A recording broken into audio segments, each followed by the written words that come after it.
नमस्कार, आप देख रहे हैं देश की बात। मैं हूं आपके साथ तन्वी। रुक करेंगे खबरों का, लेकिन उससे पहले एक नजर डालेंगे इस वक्त की हेडलाइंस पर। मन की बात का 122वां एपिसोड ऑपरेशन सिंदूर। पाकिस्तान के झूठ पर बात कर सकते हैं, एक पेड़ मां के नाम अभियान की उपलब्धियां बताएंगे पीएम मोदी। पीएम की बीजेपी एनडीए के सीएम डिप्टी सीएम के साथ बैठक। ऑपरेशन सिंदूर, जातिगत जनगणना, मोदी 3.0 सरकार के 1 साल पूरे होने पर भी चर्चा। गृह मंत्री अमित शाह का आज से महाराष्ट्र का 3 दिवसीय दौरा। नागपुर, नांदेड़ और मुंबई में होंगे कार्यक्रम। ऑपरेशन सिंदूर और भारत पाकिस्तान युद्ध विराम के बाद पहली महाराष्ट्र यात्रा। पहलगाम हमले के बाद अमरनाथ यात्रा में हाई सिक्योरिटी। 60 किलोमीटर के रूट पर 35,000 जवान तैनात। देश में बीते 24 घंटे में कोरोना से 2 की मौत, 27 नए केस मिले। एक्टिव मरीज 363 पाए गए। दिल्ली में आंधी बारिश, 25 फ्लाइटें डाइवर्ट, सड़कों पर पानी भरा, गाड़ियां डूबी। देश में आज से नौतपा शुरू। आप देख रहे हैं के न्यूज, खबरों का सारथी। और चलिए अब रुक करते खबरों का और देश की बात की शुरुआत करेंगे दिल्ली की खबर से। राजधानी दिल्ली से बड़ी खबर आपको बता रहे हैं। पीएम मोदी की आज एनडीए के सीएम के साथ बैठक होगी, तो एनडीए के मुख्यमंत्री के साथ सम्मेलन में शामिल होंगे। बड़ी खबर आपको दिल्ली से बता रहे हैं। एनडीए के सीएम का उच्च स्तरीय सम्मेलन, आज सीएम के सम्मेलन की अध्यक्षता करेंगे प्रधानमंत्री नरेंद्र मोदी। तो सीएम और उप मुख्यमंत्री का सम्मेलन होगा सुबह 10 बजे से दोपहर 2 बजे तक अशोक होटल में ये सम्मेलन होगा। बड़ी खबर आपको दिल्ली से बता रहे हैं। राजधानी दिल्ली से अहम जानकारी, जहां सीएम के सम्मेलन की अध्यक्षता प्रधानमंत्री नरेंद्र मोदी करेंगे और समय आपको बता दें सुबह 10 बजे से दोपहर 2 बजे तक अशोक होटल में होगा। तो दिल्ली से बड़ी खबर आपको बता रहे हैं। प्रधानमंत्री नरेंद्र मोदी की आज एनडीए के साथ सीएम के साथ बैठक होगी। एनडीए के मुख्यमंत्री के साथ सम्मेलन में शामिल होंगे प्रधानमंत्री नरेंद्र मोदी। तो एनडीए के मुख्यमंत्री का उच्च स्तरीय सम्मेलन होगा, आपको बता दें सुबह 10 बजे से दोपहर 2 बजे तक अशोक होटल में ये सम्मेलन होगा और इसकी अध्यक्षता प्रधानमंत्री नरेंद्र मोदी करेंगे। तो दिल्ली से बड़ी खबर आपको बता रहे हैं, एनडीए के सीएम का उच्च स्तरीय सम्मेलन।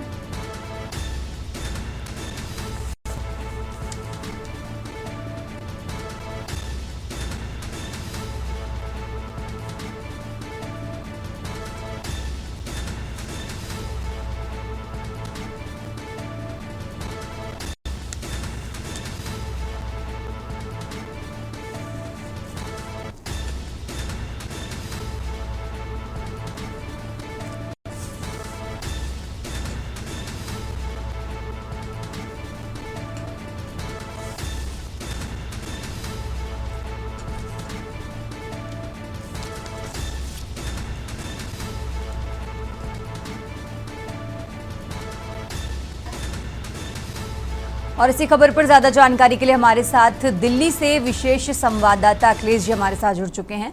अखिलेश जी, आज एनडीए के सीएम का उच्च स्तरीय सम्मेलन होने वाला है, जिसकी अध्यक्षता प्रधानमंत्री नरेंद्र मोदी करेंगे।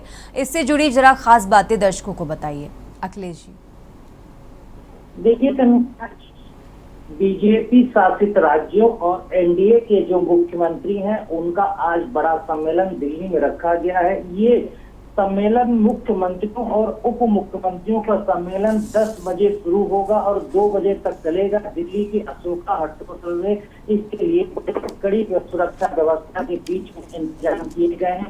प्रधानमंत्री नरेंद्र मोदी करीब 10 बजे अशोका होटल पहुंचेंगे। इसमें भारतीय जनता पार्टी की जितने राज्यों में सरकार है वहां के सभी मुख्यमंत्री शामिल होंगे। भारतीय जनता पार्टी की गठबंधन सरकार जिन राज्यों में उनके मुख्यमंत्री शामिल होंगे। उसके साथ ही साथ कहा जा सकता है कि एनडीए सरकार की जितने भी राज्यों में सरकार है, कुल मिला के 20 राज्यों की सरकार की इसमें बात की जा सकती है। तो 20 राज्यों के मुख्यमंत्री आज मुख्यमंत्रियों व उप मुख्यमंत्रियों के सम्मेलन में शामिल होंगे। मुख्यमंत्रियों के सम्मेलन को प्रधानमंत्री नरेंद्र मोदी संबोधित करेंगे। संबोधन के दौरान उन प्रदेशों के अंदर जहां एनडीए की सरकारें चल रही हैं, विकास कार्य कैसा हो रहा है, जो भारत सरकार की योजनाएं हैं, प्रदेश सरकार की योजनाएं हैं और दोनों की सरकारों की संयुक्त योजनाएं जो चल रही हैं, उन योजनाओं की प्रगति रिपोर्ट क्या है, उस प्रदेश की जनता की राय क्या है, उस योजना को पूरा करने के लिए भारत सरकार से किस प्रकार की मदद चाहिए, आर्थिक तौर पर मदद चाहिए, प्रशासनिक लेवल पर मदद चाहिए, कोई कमेटी गठित करने की है, कोई मॉनिटरिंग टीम लगाने की जरूरत है, उन पर चर्चा होगी। इसके साथ ही साथ है कि वहां से हर राज्य से ऐसे सीट आ रहे हैं जहां पर कुछ संगठनात्मक चीजों में प्रॉब्लम आ रही है, जहां पर एनडीए की सरकारें यानी भाजपा और गठबंधन की सरकारें, तो इन चीजों को लेकर मुख्यमंत्रियों के सम्मेलन में प्रधानमंत्री सभी को संबोधित करेंगे। मुख्यमंत्रियों को संबोधित करने के समय उनसे उन राज्य की योजनाओं परियोजनाओं के विकास रिपोर्ट की प्रगति भी जानेंगे कि आखिर काम कितना पूरा हो गया, कितने % काम बचा हुआ है, कहां पर क्या दिक्कत आ रही। इसके साथ ही साथ भारतीय जनता पार्टी का जो ड्रीम प्रोजेक्ट है, प्रधानमंत्री की जो ड्रीम प्रोजेक्ट है, उनकी स्थितियां वर्तमान में प्रगति रिपोर्ट क्या है उस पर चर्चा होगी और प्रशासनिक व्यवस्था और जो विवादित बयानबाजी प्रदेशों के नेताओं की तरफ से आ रही है उसको लेकर भी चर्चा होगी कि वो प्रदेश में जाके इस चीजों को बैठक करके बताएं कि इस तरह का कोई विवादित बयान नहीं। और जो ऑपरेशन सिंदूर की तरह को लेकर तमाम प्रदेश के नेताओं की तरफ से बयानबाजी की गई, तो इसको लेकर भी चर्चा होगी। तो कहा जा सकता है कि ओवरऑल आज मुख्यमंत्री और उप मुख्यमंत्रियों का जो सम्मेलन होगा उसमें प्रधानमंत्री के तरफ से एक पूरी रिपोर्ट के साथ मुख्यमंत्रियों को बताया जाएगा कि कैसे जाके उनको प्रदेश में काम करना है और कैसे जो ड्रीम प्रोजेक्ट है मोदी सरकार के और भारत सरकार के, प्रदेश सरकार के, भारतीय जनता पार्टी और एनडीए के, उनको किस तेजी के साथ अंजाम तक पहुंचाना है। ठीक है अखिलेश जी, आप हमारे साथ बने रहिए, हम आगे भी आपसे जानकारी लेते रहेंगे। और ये दिल्ली से बड़ी खबर आपको बता रहे हैं, पीएम मोदी की आज एनडीए के सीएम के साथ बैठक होने वाली है। खबरों में आगे बढ़ते बात कर रहे हैं दिल्ली की। दिल्ली से एक और बड़ी खबर आपको बता रहे हैं, जहां दिल्ली में भारी बारिश से दिल्ली का यातायात ठप हुआ है। राजधानी में जल जमाव ने वाहनों की रफ्तार रोकी है। ट्रैफिक जाम से लोग परेशान हैं, कई रूटों पर ट्रैफिक बाधित हुआ। तो बड़ी खबर दिल्ली से आपको बता रहे हैं, जहां भारी बारिश के चलते जल भराव हुआ, सड़कें पानी से लबालब। तस्वीरें आपको टीवी स्क्रीन पर दिखा रहे हैं, जहां भारी बारिश के बाद सड़कों पर जल भराव हुआ और इसी के चलते कई रूटों पर ट्रैफिक भी बाधित हुआ है। ट्रैफिक जाम से लोग परेशान हैं। बड़ी खबर आपको दिल्ली से बता रहे हैं, कई रूटों पर ट्रैफिक बाधित हुआ। तो दिल्ली में भारी बारिश और बारिश के बाद यातायात प्रभावित हुआ है, लोग ट्रैफिक से परेशान हैं। और इसी खबर पर ज्यादा जानकारी के लिए हमारे साथ अखिलेश जी जुड़ चुके हैं। अखिलेश जी, जिस तरीके से अभी तो बेमौसम बरसात हो रही है और इसी में सड़कों का ये हाल नजर आ रहा है दिल्ली की, अखिलेश जी। देखिए, दिल्ली समेत देश के तमाम राज्यों में मानसून आने से पहले जिस प्रकार तेज आंधी तूफान के साथ बारिश दस्तक दे रही है और उससे कहा जा सकता है देश की राजधानी दिल्ली भी कल चपेट में आई और पूरी पानी नजर आई। रात 12:30 बजे का मौसम विभाग के तरफ से येलो अलर्ट, ऑरेंज अलर्ट जारी किया गया था और उसमें कहा गया था कि दिल्ली में 12:30 बजे के बाद तेज बारिश आंधी तूफान के साथ आ सकती है और वो सटीक जानकारी मौसम विभाग की तरफ से दी गई थी, वो सही निकली और रात 12-12:30 बजे के बाद आंधी तूफान के साथ बारिश आई और दिल्ली के तमाम ऐसे इलाके हैं जहां पर जल भराव को देखने के बाद कहा जा सकता है कि करीब 50 से 80 मिलीमीटर वर्षा दिल्ली के अंदर रिकॉर्ड की गई और कई ऐसे इलाके हैं, चाहे दिल्ली का आईटीओ हो जहां पानी का जल भरा हुआ, लोधी रोड पर जल भरा हुआ, कनाट प्लेस से दिल्ली स्टेशन जाने वाला मेट्रो रोड पर जल भरा हुआ, धौला कुआं एयरपोर्ट गुड़गांव को कनेक्ट करने वाले रोड पर जल भरा हुआ और द्वारिका गुड़गांव का जो अंडरपास है उसमें जल भरा हुआ, जहां कई गाड़ियां जल भराव की वजह से खराब हुई, फंस गई हैं, ट्रैफिक जाम हुआ और तमाम ऐसी स्थितियां जो बनी हुई हैं उनको लेकर कहा जा सकता है कि दिल्ली सरकार की तरफ से इस बारिश को लेकर, पहले भी बारिश हुई उसको भी लेकर जल भराव की स्थिति, उसको तैयारी सरकार की तरफ से नहीं की गई। इसे इस बारिश और आंधी तूफान में जो राहत आई है उसको एक चेतावनी के तौर पर सरकार ले सकती है, क्योंकि जो स्थितियां आज बारिश में बनी है, पेड़ हवा तूफान से गिरे हैं, उनको काट कर हटाया गया है और जल भराव की स्थिति से कहा जाता है कि दिल्ली सरकार को बड़ी तैयारी दिल्ली में करनी है। नहीं आगे मानसून आने पर लगातार कई दिनों तक तेज बारिश होगी और भारी जल भराव देखने को मिलेगा, जो दिल्ली की जनता पर बेहद भारी पड़ेगा।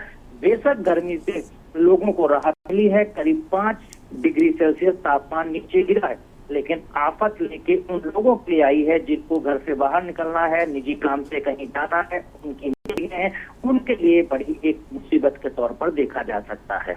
ठीक है अखिलेश जी, बहुत बहुत शुक्रिया आपका तमाम जानकारी दर्शकों तक पहुंचाने के लिए। और ये दिल्ली से बड़ी खबर आपको बता रहे हैं, जहां भारी बारिश के बाद ट्रैफिक जाम से लोग परेशान हैं। कई जगहों पर, कई रूटों पर ट्रैफिक बाधित हुआ। दिल्ली से खबर आपको बता रहे हैं, राजधानी में जल जमाव ने वाहनों की रफ्तार रोकी।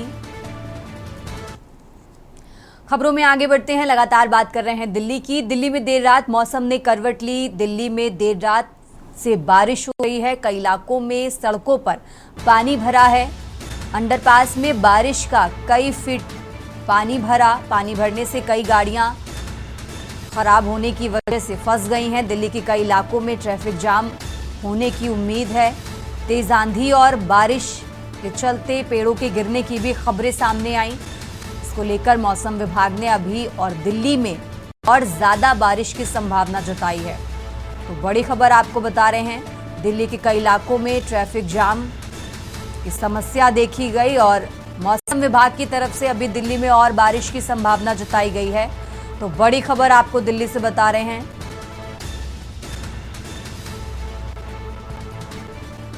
दिल्ली में देर रात मौसम ने करवट ली।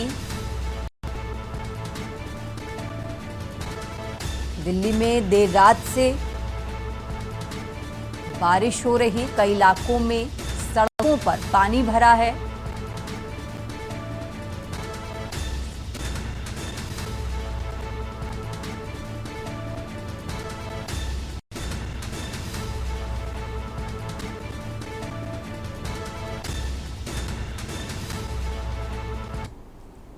और चलिए देश की बात में आगे बढ़ते हैं। अब खबर कानपुर से है, जहां पनकी थाना क्षेत्र में ऑपरेशन लंगड़ा के तहत पुलिस और शातिर बदमाश शिव नारायण उर्फ शीलू के बीच शुक्रवार रात मुठभेड़ हो गई। शीलू पर करीब 1 दर्जन आपराधिक मुकदमे दर्ज हैं और वो लंबे समय से फरार चल रहा था। मुठभेड़ के दौरान शीलू ने पुलिस पर फायरिंग की। जवाबी कार्रवाई में पुलिस की गोली उसके पैर में लगी, जिससे वो घायल हो गया। घायल बदमाश को इलाज के लिए अस्पताल भेजा गया। फिलहाल पुलिस पूरे मामले की जांच पड़ताल में जुटी हुई है।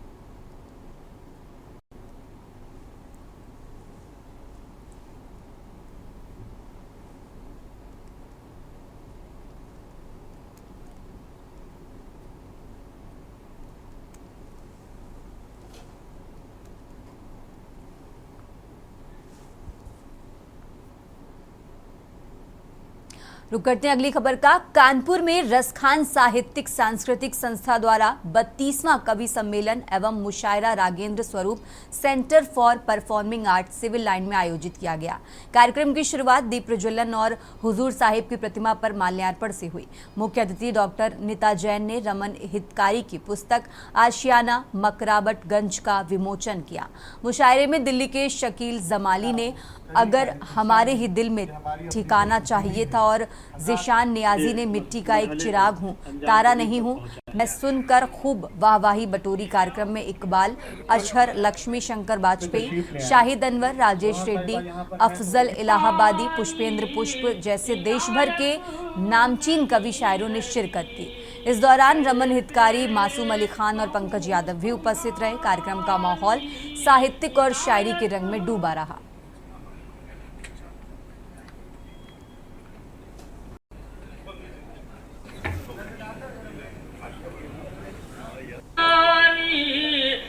राजस्थान देखिए, हुजूर साहब ने शुरू किया था। 32वां जलसा हो रहा है और 32 साल पहले शुरू किया था, जब कानपुर के मुशायरे अपने मयार खो रहे थे, अपने स्टैंडर्ड खो रहे थे और जो शायरी है वो नाकदरी का शिकार है। तो हुजूर ने गंगा जमनी तहजीब के तहत एक नींव डाली है कवि सम्मेलन मुशायरों की, और उन्होंने खास इस बात पे ध्यान दिया है कि मुशायरों का और जो शायरी है, चाहे हिंदी की हो चाहे उर्दू की, उसका एक स्टैंडर्ड सेट किया उन्होंने। उसके बाद ये ऐसा चमत्कारी आयोजन रहा है कि यहाँ पर जितने भी हिंदुस्तान के बड़े बड़े शोराए कराम हैं या कवि हैं, वो सब यहाँ आना चाहते हैं अपने आप, और बहुत खुश जाते हैं। ये किताब दिल्ली में रिलीज हो चुकी है, लेकिन कानपुर में हम चाहते थे रसखान के मंच पे हो। इसमें एक चैप्टर हुजूर साहब के स्पेशल, और ये बेसिकली हमारा जिंदगी नामा ना कह लीजिए, हमारे संस्मरण है, और हमारे 5 शहरों में हमारी मुसाफत रही है। जहाँ जहाँ हम गए, नौकरी पे गए हैं या पढ़ाई कर, आज देखिए बहुत अजीम पोएट आए हैं, जैसे इरबाल अशर साहब हैं, आज़मी शाकरी साहब हैं, और आपके शकील आज़मी साहब हैं, और उसके अलावा चरण सिंह बशर साहब हैं, लक्ष्मी शंकर वाजपेयी जी हैं, कानपुर के भी पोएट्स हैं, दिल्ली के भी हैं, बाहर के भी, सारे हैं, काफ़ी बड़ी तादाद में। मतलब एक अच्छा लोगों को सीखने को मिलेगा, देखने को मिलेगा, और एक बहुत अच्छी पोट्री और बहुत अच्छी, तो कहते हैं हिंदी उर्दू की शायरी है जो रवायत चली आ रही हिंदुस्तान को, वो और दिन पे दिन मजबूत। देश की बात में अब बात महाराष्ट्र की, और खबर पुणे से आपको बता रहे हैं, जहां खराड़ी मुंदवा रोड स्थित प्राइड आइकॉन बिल्डिंग की 9वीं मंजिल पर चल रहे फर्जी कॉल सेंटर का भंडाफोड़ हुआ है। यहां मैग्नेटल बीपीएस एंड कंसल्टेंट्स एलएलपी नाम से संचालित सेंटर से अमेजन अधिकारी बनकर अमेरिकी नागरिकों को ड्रग्स और डिजिटल गिरफ्तारी का डर दिखाकर गिफ्ट कार्ड्स की ठगी की जाती थी। साइबर पुलिस और क्राइम ब्रांच टीम ने संयुक्त छापेमारी में 5 आरोपियों को गिरफ्तार किया। पुलिस को मौके से 64 लैपटॉप, 41 मोबाइल और करीब 13 लाख रुपए की कीमत का अन्य सामान बरामद हुआ है। पुलिस के मुताबिक गिरोह यहां 6 महीने से बिना लाइसेंस प्राप्त किए हर रात अमेरिकन को कॉल में लेकर शिकार बनाता था। साइबर ठगी के साथ हवाला कनेक्शन की जांच आगे भी जारी है।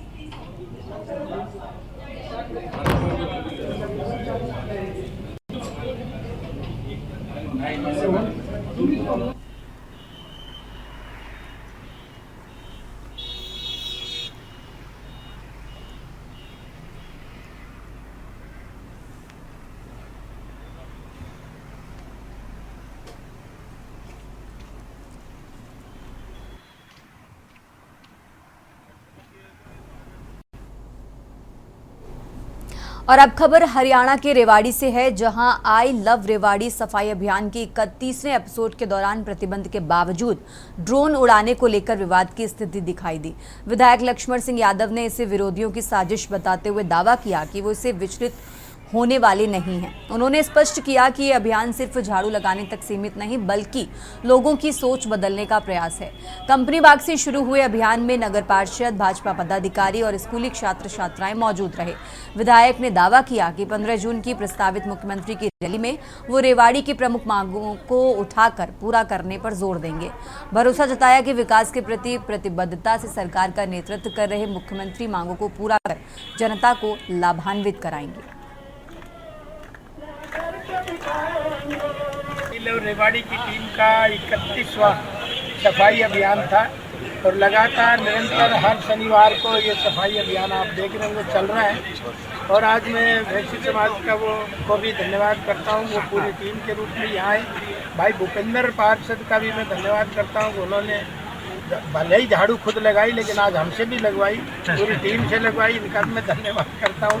पूरे पार्षद जो हमारे आए हैं आज टीम के रूप में, उन सब का भी मैं धन्यवाद करता हूँ। विशेषकर भाई बिमलाल गोयल जी का धन्यवादी हूँ कि उन्होंने आज इतना सुंदर नाश्ता कराया है, आप भी जरूर करके जाना।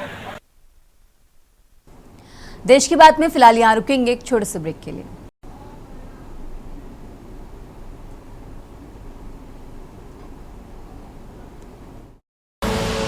आप देख रहे हैं के न्यूज़, खबरों का सारथी। ब्रेक से वापस आ चुके हैं। रुक करते हैं खबरों का। अंबाला रेलवे पुलिस नशा तस्करी को रोकने के लिए खास अभियान लगातार चला रही है, जिसमें पुलिस को कामयाबी भी मिल रही है। अंबाला शहर रेलवे स्टेशन पर चेकिंग के दौरान रेलवे पुलिस ने नशा तस्कर को गिरफ्तार किया। पकड़े गए तस्कर से 2 किलो 850 ग्राम गांजा बरामद किया गया है। पुलिस से मिली जानकारी के अनुसार नरेश महतो समस्तीपुर बिहार का रहने वाला है और पंजाब के लुधियाना में डिलीवरी देने जा रहा था, लेकिन अंबाला शहर रेलवे स्टेशन पर चेकिंग के दौरान ट्रेन से नशा तस्कर को गिरफ्तार कर लिया गया।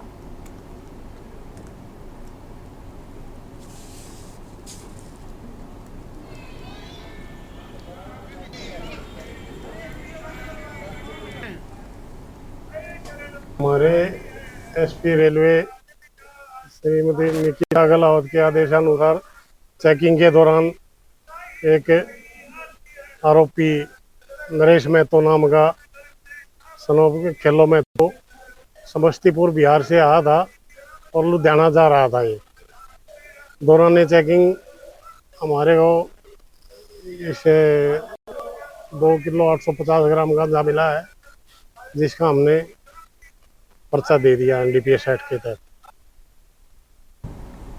और अब खबर गुरुग्राम से है, जहां प्रसिद्ध सैन्य इतिहासकार डॉक्टर टीसी राव द्वारा लिखित बहुप्रतीक्षित पुस्तक ऑपरेशन सिंदूर आतंक के खात्मे का अग्निकांड का विमोचन गुरुग्राम के प्रतिष्ठित शमा रेस्टोरेंट में आयोजित एक विशेष प्रेस वार्ता के दौरान किया गया। ये पुस्तक अंग्रेजी और हिंदी दोनों भाषाओं में प्रकाशित की गई। इस महत्वपूर्ण कृति में भारत पाकिस्तान संबंधों का स्वतंत्रता के बाद से लेकर 7 मई 2025 तक का पूर्ण विवरण प्रस्तुत किया गया है, जिसमें पाकिस्तान प्रायोजित आतंकवाद, कश्मीर की समस्या, पहलगाम में निर्दोष भारतीयों की धार्मिक पहचान पूछकर की गई नृशंस हत्याएं और उसके पश्चात भारत द्वारा की गई 4 दिन एवं 100 घंटे लंबी वीरतापूर्ण सैन्य कार्रवाई ऑपरेशन सिंदूर का विस्तार पूर्वक विश्लेषण किया गया है। डॉक्टर टीसी राव ने बताया कि ये पहली पुस्तक है जिसे मात्र 3 सप्ताह के भीतर दिन रात काम करके पूरा किया गया है। इस कठिन काम में डॉक्टर टीसी राव को 7 अनुभवी सचिवी स्टाफ का पूरा सहयोग मिला। पुस्तक का उद्देश्य केवल ऐतिहासिक दस्तावेजीकरण नहीं, बल्कि भारत की सैन्य कार्रवाई की न्यायिक वैधता, रणनीतिक सोच और आतंक के खिलाफ निर्णायक दृष्टिकोण को भी सामने लाना है।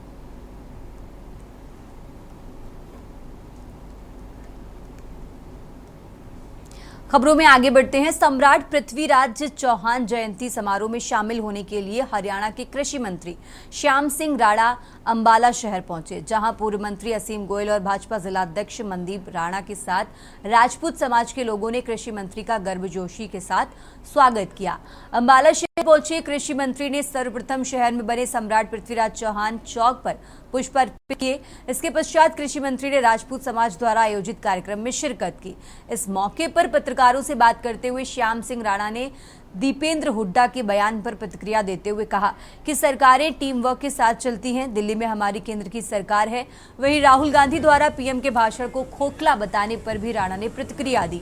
राणा ने कहा कि विपक्ष कुछ भी कहता है, नरेंद्र मोदी ने जो कर दिखाया वो आज तक कोई नहीं कर सका। पाकिस्तान में 100 किलोमीटर अंदर तक आतंकवाद पर अटैक करना ये पीएम की दिलेरी का सबूत है।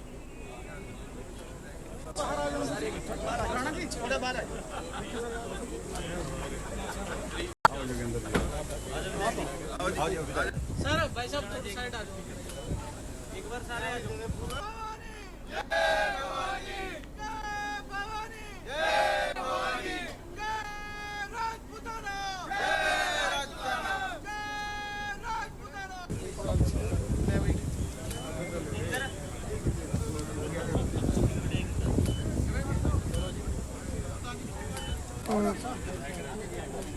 देखिए, दिल्ली राष्ट्रीय हमारे प्रधानमंत्री जी हैं दिल्ली में और केंद्रीय मंत्रालय है सारा। ये तो पार्टी एक है, संगठन एक है, सब टीम वर्क है। ये सरकारें तो टीम वर्क से चलती हैं, इंडिविजुअल थोड़ी चलाएगा कोई। राहुल गांधी ने कहा है कि मोदी जी खोखले भाषण देना बंद करें। देखिए, विपक्ष कुछ भी कहे वो तो कहता रहेगा। मोदी जी ने जो कर दिखाया आज तो किसी ने नहीं किया ऐसा। जो आतंकवादियों का बदला लिया ये कोई छोटी बात नहीं है। 100 किलोमीटर अंदर जाके अटैक करना। और देश की बात में अब बात कर रहे हैं लखनऊ की। लखनऊ से खबर आपको बता रहे हैं, राजधानी लखनऊ से अहम जानकारी आपको बता रहे हैं, जहां यूपी में पंचायत चुनाव की तैयारियां शुरू। चुनाव से पहले गांवों का परिसीमन होगा। 5 जून तक परिसीमन पर प्रस्ताव मांगे गए हैं। जिलों में मांगे गए आंशिक पुनर्गठन प्रस्ताव और 5 जून की तारीख दी गई है। तो उत्तर प्रदेश में पंचायत चुनाव की तैयारियां शुरू हो चुकी हैं। राजधानी लखनऊ से खबर आपको बता रहे हैं, चुनाव से पहले गांवों का परिसीमन होगा और इसके लिए 5 जून तक परिसीमन पर प्रस्ताव मांगे गए हैं, यानी 5 जून की तारीख समय दिया गया है। जिलों से मांगे गए आंशिक पुनर्गठन प्रस्ताव। तो लखनऊ से खबर आपको बता रहे हैं, उत्तर प्रदेश में पंचायत चुनाव की तैयारियां शुरू हो चुकी हैं। चुनाव से पहले गांवों का परिसीमन होगा। तो 5 जून तक परिसीमन पर प्रस्ताव मांगे गए हैं और इसी के साथ आपको बता दें, जिलों से आंशिक पुनर्गठन प्रस्ताव मांगे गए हैं। तो लखनऊ से खबर आपको बता रहे हैं, उत्तर प्रदेश में पंचायत चुनाव की तैयारियां शुरू। चुनाव से पहले गांवों का परिसीमन होगा, जिसके लिए 5 जून तक का समय दिया गया है। 5 जून तक परिसीमन पर प्रस्ताव मांगे गए हैं।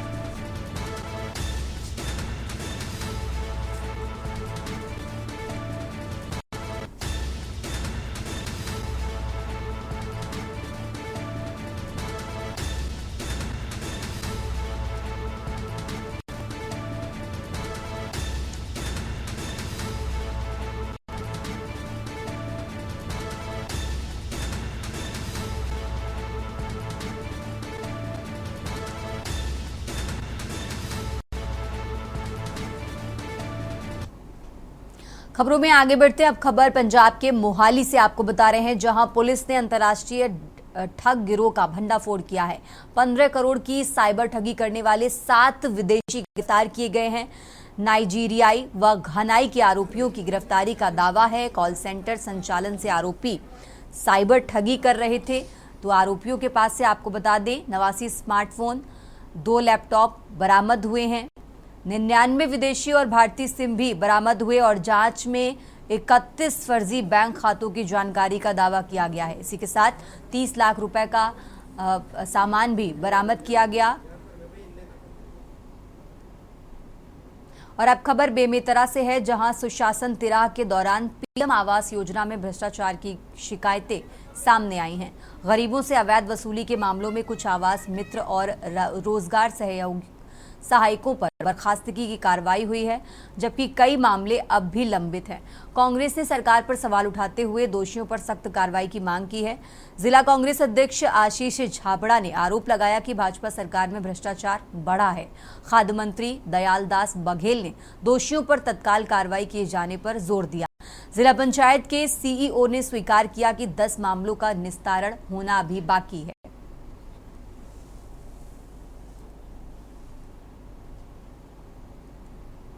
जो शिकायत में ऑनलाइन दर्ज है वो 211 शिकायत आई है, लेकिन वास्तव में उसमें से 175 शिकायत मांग से संबंधित है। लेकिन उसको आवेदन में शिकायत के रूप में चूंकि दर्ज था, जो आवेदक के द्वारा शिकायत लिखा गया था, इसलिए उसको शिकायत में दर्ज किया गया है। कई शिकायतें का निराकरण क्यों हुआ है? सिर्फ कागजी कार्रवाई करके चढ़ा दिया गया निराकरण? कई लोग भटक रहे हैं प्रधानमंत्री आवास के लिए। नहीं, जो भी आया है शिकायत आवेदन सभी का निराकरण हो रहा है। और अभी तक 211 जो शिकायत प्रधानमंत्री आवास रिलेटेड आई थी, उसमें से 201 का निराकरण कर लिया गया है। मैं इस बात को दावे के साथ कह रहा हूँ और चैलेंज के साथ कह रहा हूँ, ये प्रधानमंत्री योजना में कोई एक रुपया भी अगर कोई लेता है और उसका शिकायत हमको मिलता है, हम तत्काल उसके ऊपर कार्रवाई करेंगे। ये बात का हम विश्वास दिला रहे हैं आपको। देखिए, प्रधानमंत्री आवास योजना माननीय प्रधानमंत्री जी की एक महत्वाकांक्षी योजना है, जिसे ट्रिपल इंजन की सरकार मिलकर चला रही है, विष्णुदेव जी की सरकार मिलकर चला रही है। और जैसे ही सरकार में पहला कैबिनेट बैठता है और सबसे पहले जो लगातार 5 साल से आवास रुके हुए थे उसको जारी करने का आदेश जारी होता है और कैबिनेट में निर्णय होता है, तो जाहिर सी बात है वो एक महत्वाकांक्षी योजना है और उसमें गरीबों का जो हित छिपा हुआ है उस पर किसी भी प्रकार से अगर लापरवाही हो रही है तो उसमें कड़ी से कड़ी कार्रवाई होनी चाहिए। जब से छत्तीसगढ़ में भारतीय जनता पार्टी की सरकार बनी है, सभी विभागों में भ्रष्टाचार जोरों पर है। हर विभाग में बिना कुछ लेन देन किए कहीं काम नहीं हो रहा है। प्रधानमंत्री आवास जिसमें सरकार अपनी पीठ थपथपाने में लगी है, दूसरी ओर देखा जाए तो लगातार उसमें भ्रष्टाचार की शिकायतें आ रही है और महज खारा पूर्ति करने के लिए छोटे कर्मचारियों के ऊपर कार्रवाई की जा रही है। मेरा ऐसा मानना है इसमें जो मुख्य रूप से दोषी है उसके खिलाफ कार्रवाई होनी चाहिए। और देश की बात में अब बात कर रहे हैं रायपुर की। रायपुर से खबर आपको बता रहे हैं जहां केरल में मानसून की एंट्री हुई है। 24 मई को इसकी शुरुआत हुई।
और अब बात कर रहे हैं लखनऊ की। लखनऊ से खबर आपको बता रहे हैं, राजधानी लखनऊ से अहम जानकारी, जहां 29 मई से बिजली कर्मचारियों की हड़ताल, कर्मचारी और अभियंता हड़ताल करेंगे। लखनऊ से खबर आपको बता रहे हैं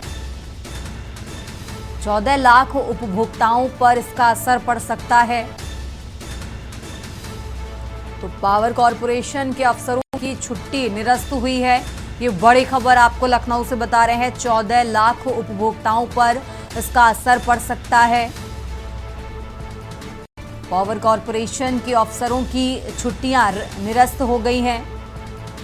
छुट्टी पर गए अधिकारी कर्मचारी तुरंत बुलाए गए हैं। ये बड़ी खबर आपको लखनऊ से बता रहे हैं। 2 कंपनियों के निजीकरण के विरोध में 29 मई को हड़ताल करेंगे। तो 29 मई से बिजली कर्मचारियों की हड़ताल, ये बड़ी खबर आपको लखनऊ से बता रहे हैं। कर्मचारी और अभियंता हड़ताल करेंगे। 14 लाख उपभोक्ताओं पर इसका सीधा असर पड़ सकता है। पावर कॉरपोरेशन के अफसरों की छुट्टियां निरस्त कर दी गई और इसी के साथ जो छुट्टी पर गए थे उन्हें भी तत्काल वापस बुलाया गया है। बड़ी खबर आपको लखनऊ से बता रहे हैं। पावर कॉरपोरेशन के अफसरों की छुट्टियां निरस्त हुई और जो लोग छुट्टी पर गए थे उन्हें वापस बुला लिया गया है। और इसी खबर पर ज्यादा जानकारी के लिए हमारे साथ कौशलेंद्र जुड़ चुके हैं। कौशलेंद्र, जिस तरीके से 2 कंपनियों के निजीकरण के विरोध में अब 29 मई को हड़ताल होगी और जिसका सीधा असर 14 लाख उपभोक्ताओं पर पड़ सकता है, इसको लेकर बिजली विभाग पहले से किस तरीके से तैयारियां कर रहा है, क्योंकि ये हड़ताल बड़े स्तर पर हो सकती है। कौशलेंद्र जी बिल्कुल, देखिए आपको बताएं कि ये निजीकरण का विरोध कई दिनों से चल रहा है। आपने देखा होगा पिछले वर्ष भी चला था, जिसमें कई कर्मचारी को सस्पेंड कर दिया गया था। उसके बाद फिर कोर्ट वो सब गए, उसके बाद उनकी बहाली हुई। उसी के चलते आज फिर जो है ये अब मामला तूल पकड़ रहा है, क्योंकि देखिए बिजली विभाग जो है जो रवैया है वो लग रहा है कि बहुत जल्द ही निजीकरण जो है हो जाएगा। क्योंकि कई कंपनियां जो है, जैसे आगरा में और मथुरा में जो कंपनियां ली थी निजीकरण के तौर पे, उनका भी विरोध हुआ था। कर्मचारियों को लगता है कहीं कहीं हमारी नौकरी पे खतरा है और आने वाली पीढ़ियों के लिए भी खतरा है, इसलिए वो विरोध कर रहे हैं। अब उनका विरोध है, जो कर्मचारी जो छुट्टी गए तो तमाम जो संविदा कर्मचारी थे सबको बुलाया गया। 29 तारीख पूरे प्रदेश भर में व्यापी आंदोलन किया जाएगा और इसके लिए बिजली विभाग भी जो अधिकारी हैं, जो मंत्री हैं, वो कमर कसे हुए हैं। बातचीत चल रहा है कि अगर कहीं मामला पलट जाएगा तो कहीं न कहीं प्रदेश को राहत मिले, लेकिन अगर हड़ताल पे चले गए तो ये बहुत बड़ी समस्या हो जाएगी। ठीक है कौशलेंद्र, बहुत बहुत शुक्रिया आपका तमाम जानकारी दर्शकों तक पहुंचाने के लिए। और ये लखनऊ से खबर आपको बता रहे हैं, पावर कॉरपोरेशन के अफसरों की छुट्टियां निरस्त कर दी गई हैं और जो लोग छुट्टी पर गए थे उन्हें भी तुरंत वापस बुला लिया गया है। खबरों में आगे बढ़ते हैं, लगातार बात कर रहे हैं लखनऊ की। लखनऊ से एक और खबर आपको बता रहे हैं, जहां यूपी सरकार नई टेक होम राशन इकाइयां स्थापित करेगी। कुपोषण से लड़ने के लिए सरकार इकाइयां स्थापित करेगी। तो बड़ी खबर आपको लखनऊ से बता रहे हैं, सीएम का हर जिले में THR इकाई स्थापित करने का निर्देश जारी किया गया है। वर्तमान में 43 जिलों में 204 इकाइयां काम कर रही हैं और इसी के चलते सीएम का एक और निर्देश सामने आया है, जहां हर जिले में THR स्थापित करने का निर्देश दिया गया है। तो वर्तमान में 43 जिलों में कई इकाइयां स्थापित हैं और इस योजना के लिए करीब 273 करोड़ रुपए आवंटित किए गए हैं। तो स्थानीय फसलों को शामिल कर पोषण की गुणवत्ता में बढ़ोतरी होगी। ये बड़ी खबर आपको लखनऊ से बता रहे हैं। उत्तर प्रदेश सरकार नई टेक होम राशन इकाइयां स्थापित करेगी। कुपोषण से लड़ने के लिए सरकार ये इकाइयां स्थापित करने वाली है। तो सीएम का हर जिले में THR इकाई स्थापित करने का निर्देश जारी किया गया है। वर्तमान में आपको बता दें 43 जिलों में 204 इकाइयां काम कर रही हैं। तो सीएम का अब बाकी के जो जिले हैं उसमें THR इकाई स्थापित करने का निर्देश जारी किया गया है। बड़ी खबर आपको लखनऊ से बता रहे हैं। इस योजना के लिए करीब 273 करोड़ रुपए आवंटित किए गए। स्थानीय फसलों को शामिल कर पोषण की गुणवत्ता में बढ़ोतरी। सरकार नई टेक होम राशन इकाइयां स्थापित करेगी। और अब खबर कबीरधाम से है, जहां कुकुदुर थाना क्षेत्र के बदौर के जंगल में एक 21 वर्षीय किशोरी अचेत अवस्था में पड़ी मिली। युवती की कराहने की आवाज सुनकर पिकनिक मनाने पहुंचे सैलानियों ने पीड़ित को पंडरिया अस्पताल ले जाकर भर्ती कराया। किशोरी के परिजनों ने आरोप सामूहिक दुष्कर्म किए जाने की आशंका जताई है। पीड़िता के गले सहित शरीर के अन्य हिस्सों पर चोट के निशान भी पाए गए। पुलिस दुष्कर्म को लेकर असमंजस जताते हुए बयान के बाद ही स्थिति साफ होने की बात कह रही है। पीड़िता पहले ननिहाल गई थी और वहां से अपने जीजा के साथ चली गई थी, जहां कोई युवक उसे बहला फुसलाकर बदौरा के जंगल ले गया। पुलिस ने अज्ञात आरोपियों के खिलाफ मामला दर्ज कर जांच शुरू कर दी है, जबकि युवती की हालत नाजुक बनी हुई है और वो बोल भी नहीं पा रही।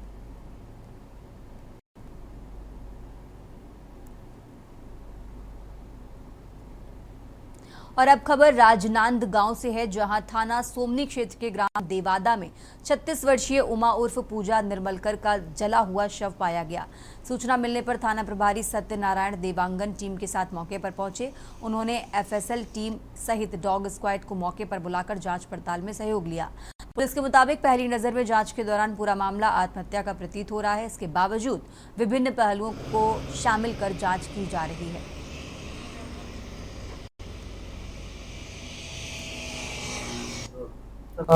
सोमनी थाना का मामला है। इसमें एक देवादा गांव में एक महिला की घर में जली हुई लाश मिली है। मौके पर जो है फॉरेंसिक की टीम और थाने की टीम पहुंच गई है। मर्ग जांच जारी है और महिला का शव पोस्टमार्टम के भेजा जा रहा है। जांच के उपरांत जैसे तथ्य आएंगे उस अनुरूप कार्रवाई की जाएगी। देश की बात में बात कर रहे हैं लखनऊ की। राजधानी लखनऊ से खबर आपको बता रहे हैं, केजीएमयू में बाहर की दवाएं लिखने पर अब कार्रवाई होगी। तो बड़ी खबर आपको लखनऊ से बता रहे हैं, प्रिस्क्रिप्शन ऑडिट की व्यवस्था शुरू हो गई है। स्कैन किए जाएंगे पर्चे। केजीएमयू के डॉक्टर बाहर की दवा लिखेंगे तो पकड़े जाएंगे। तो बड़ी खबर आपको बता रहे हैं, डॉक्टर दवा कंपनियों के गठजोड़ पर लगाम लगाने की ये प्रक्रिया अब शुरू हुई है। केजीएमयू में बाहर की दवाएं लिखने पर कार्रवाई होगी। बड़ा अपडेट आपको लखनऊ से बता रहे हैं, प्रिस्क्रिप्शन ऑडिट की व्यवस्था शुरू हो गई है। केजीएमयू के डॉक्टर बाहर की दवा लिखेंगे तो उन पर कार्रवाई की जाएगी। लखनऊ से खबर आपको बता रहे हैं, डॉक्टर दवा कंपनियों के जो गठजोड़ पर लगाम लगाने की प्रक्रिया शुरू कर दी गई है। बाहर की दवाइयां अगर डॉक्टर अब केजीएमयू में लिखेंगे तो उन पर कड़ी कार्रवाई की जाएगी, क्योंकि प्रिस्क्रिप्शन ऑडिट की व्यवस्था शुरू हो गई है। पर्चे स्कैन किए जाएंगे और इसके चलते अगर डॉक्टर बाहर की दवा लिखते पकड़े गए तो उन पर कड़ी कार्रवाई की जाएगी। लखनऊ से खबर आपको बता रहे हैं, राजधानी लखनऊ से अहम जानकारी आपको बता रहे हैं, जहां केजीएमयू में बाहर की दवाएं लिखने पर अब डॉक्टरों पर कार्रवाई होगी। प्रिस्क्रिप्शन ऑडिट की व्यवस्था शुरू कर दी है। अब पर्चे स्कैन किए जाएंगे और इसी के चलते अगर डॉक्टर बाहर की दवा लिखते पकड़े गए तो उन पर कड़ी कार्रवाई की जाएगी। और इसी खबर पर ज्यादा जानकारी के लिए हमारे साथ कौशलेंद्र जुड़ चुके हैं। कौशलेंद्र, एक अच्छा कदम सामने आया है, जहां केजीएमयू में अगर डॉक्टर बाहर की दवाएं लिखेंगे तो उन पर कड़ी कार्रवाई की जाएगी। कौशलेंद्र जी बिल्कुल, देखिए आपको बताएं कि जो डॉक्टरों का और भी अस्पतालों की जो स्थिति है, आप देखिए जो मरीज पेशेंट जाते हैं दिखाने के लिए अपने पेशेंट को, जो तीमारदार जाते हैं, उनको पर्ची थमा दी जाती है कि दवा जो है काउंटर मिलेगी और ये दवा बाहर से लेना पड़ेगा। उसके लिए केजीएमयू प्रशासन और जो स्वास्थ्य विभाग उसने फैसला लिया है कि अब जो है अगर जो भी डॉक्टर बाहर की दवा लिखेगा उसके खिलाफ एक्शन की जाए। क्योंकि देखिए अभी हाल ही में आपने देखा होगा कि कई करोड़ों रुपए की दवा एक्सपायर हो गई, कूड़ेदान मिली और जो दवा थी उसका कहीं यूज नहीं हुआ। तो कहीं न कहीं जो है केजीएमयू के जो डॉक्टरों को लापरवाही है कि बाहर की दवा पेशेंटों को देते रहे और जो सरकारी दवा रही, जो अस्पतालों में जो सुविधा मिलती है, जो सरकार योजना लाई है कि अस्पताल में दवा फ्री में मिले, उस पे जो है कहीं न कहीं लगाम लगाने की तैयारी है। अगर दवाएं एक्सपायर डेट हो जा रही है, दवा यूज में नहीं हो रही है, तो कंपनियों को सीधा फाट पहुंच रहा है। दलाल है, बिचौली है, उनको जो है सीधा जो है फायदा पहुंचा रहे हैं। वहीं मेडिकल स्टोर जहाँ पे दवा लिखते हैं खुद बता देंगे कि हाँ फला मेडिकल स्टोर पे जाइए वहाँ पे दवा मिलेगी, कहीं न कहीं वहाँ भी कमीशनबाजी का खेल चल रहा है। इसलिए ये फैसला लिया गया है और एक अच्छी पहल है। जो सुविधा मिलनी चाहिए अस्पतालों में उसकी शुरुआत जरूर होनी चाहिए। बिल्कुल कौशलेंद्र, बहुत बहुत शुक्रिया आपका तमाम जानकारी दर्शकों तक पहुंचाने के लिए। और लखनऊ से खबर आपको बता रहे हैं, राजधानी लखनऊ से अहम जानकारी आपको बता रहे हैं, जहां डॉक्टर दवा कंपनियों के गठजोड़ पर लगाम लगाने की प्रक्रिया अब शुरू हो चुकी है। अगर अब केजीएमयू के डॉक्टर बाहर की दवाएं लिखेंगे तो उन पर कड़ी कार्रवाई की जाएगी।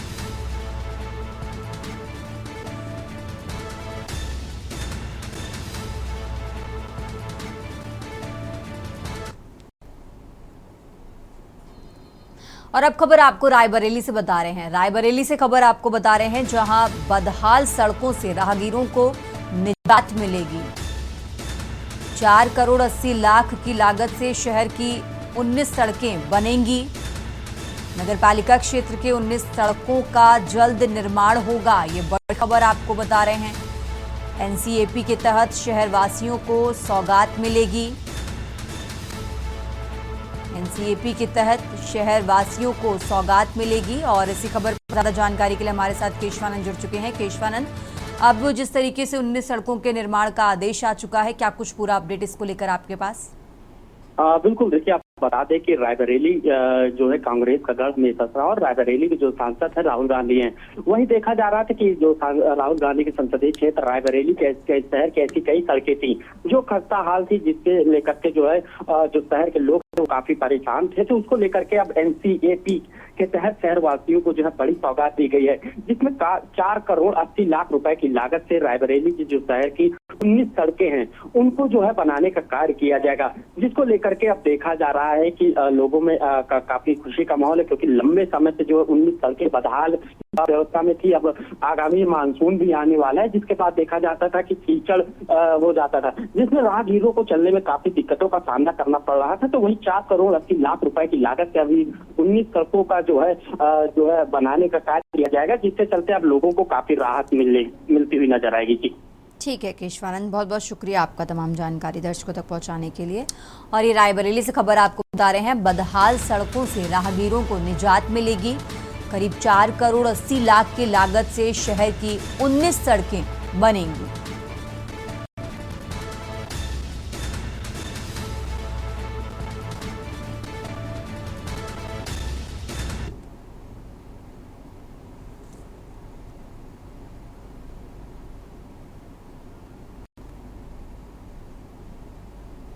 फिलहाल यहाँ रुकेंगे एक छोटे से ब्रेक के लिए। आप देख रहे हैं, ब्रेक से वापस आ चुके हैं, रुक करते हैं खबरों का। और अब खबर रतलाम से आपको बता रहे हैं, जहां जावरा में हिंदू जागरण मंच के नगर संयोजक सूरज महावर को मुस्लिम बहुलता वाले मोहल्ले में आसिम कुरैशी ने थप्पड़ जड़ दिया। पीड़ित ने माथे पर तिलक लगा होने से थप्पड़ मारने और धमकाने का आरोप लगाया। थप्पड़ मारने का ये मामला सीसीटीवी में कैद हो गया। मंच के नगर संयोजक ने पुलिस से मामले की शिकायत करते हुए थप्पड़ मारने वाले सहित उसके अन्य साथियों पर कार्रवाई की मांग की। साथ ही मामले की जानकारी पाकर सर्व हिंदू समाज के लोगों ने सड़क पर उतरकर विरोध प्रदर्शन करते हुए आरोपी पर कार्रवाई की मांग की है। प्रदर्शनकारियों ने अपराधी प्रवृत्ति के उन्मादियों के खिलाफ रासुका तामील कराने सहित बुलडोजर कार्रवाई की मांग भी की और कहा कि ड्रग्स कारोबारियों सहित जिहादी मानसिकता पर अंकुश लगाया जाना चाहिए। पुलिस ने थप्पड़ मारकर माहौल खराब करने की कोशिश करने वाले आरोपी को गिरफ्तार कर उसकी हिस्ट्री शीट खंगालनी शुरू कर दी है। पुलिस अधिकारियों ने प्रदर्शनकारियों को भरोसा दिलाया कि आरोपियों पर सख्त से सख्त कार्रवाई की जाएगी।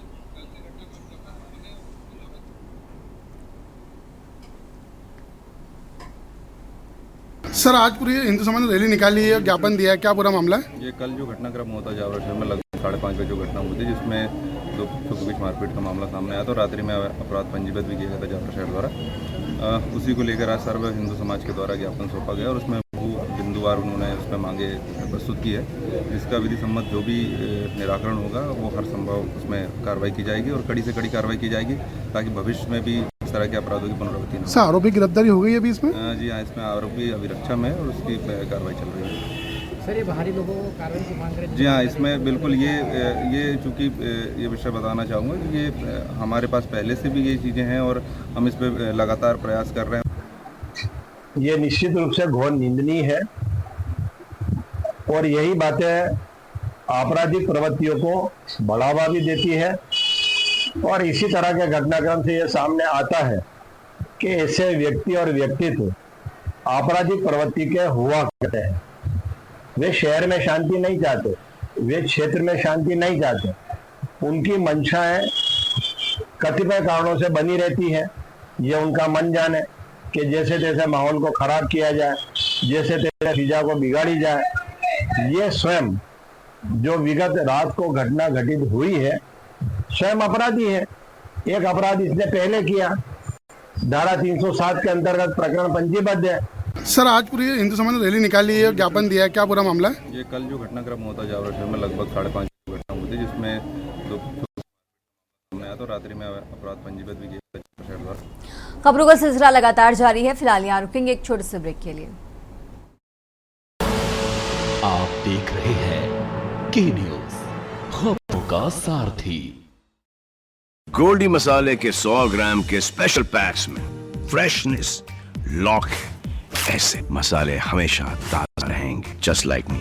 Touch wood, God bless me. Goldie मसाले, जहां जाए रिश्ते बनाए। विमल में गुलिस्तां की ये कुछ लजीज फरिश्ते, जब साथ घुले तो जी ललचाए और दिल कहे कि स्वाद की इस जुबान में खुद को ऐसा डुबाऊं कि निकल ना पाऊं। विमल की जुबान कुछ है ही ऐसी, मानते हैं ना? विमल, बोलो जुबान केसरी। दिस सीजन गर्मी का मीटर बढ़ने वाला है कराटे किड के साथ, लेकिन आप रहिए तैयार to stay cool with Summer Cool, जो है स्ट्रॉन्ग, स्मूथ और स्टेडी, बिल्कुल कराटे किड जैसे। समर कूल, जो हर दिल करे कबूल विद कराटे किड लेजेंड्स। आप देख रहे हैं के न्यूज, खबरों का सारथी। देश की बात में एक बार फिर से हाजिर है, रुक करते हैं खबरों का। बात कर रहे हैं लखनऊ की। लखनऊ से खबर आपको बता रहे हैं, प्रदेश में मौसम ने करवट ली है। 25 मई से 2 जून तक नौतपा प्रभावी रहेगा, ये बड़ी खबर आपको बता रहे हैं। कई जिलों में तापमान 47 डिग्री तक पहुंचने की आशंका है। तो नौतपा के दौरान सूर्य रहते हैं पृथ्वी के सबसे करीब।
तो लखनऊ से खबर आपको बता रहे हैं, प्रदेश में मौसम ने बदली करवट।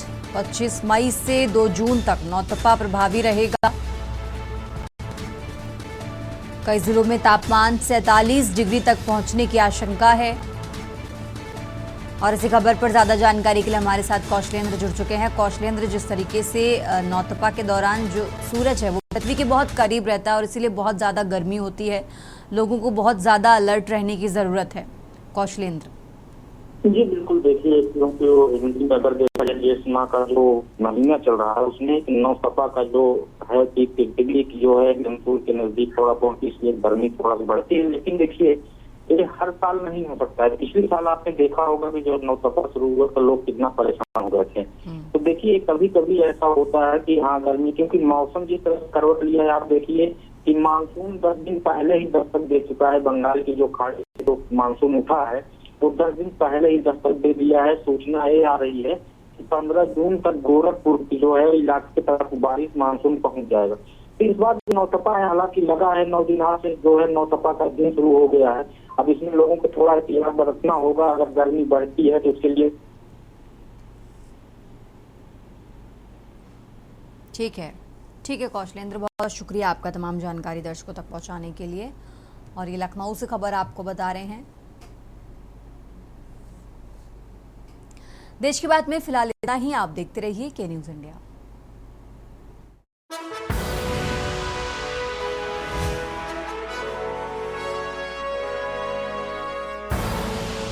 आप देख रहे हैं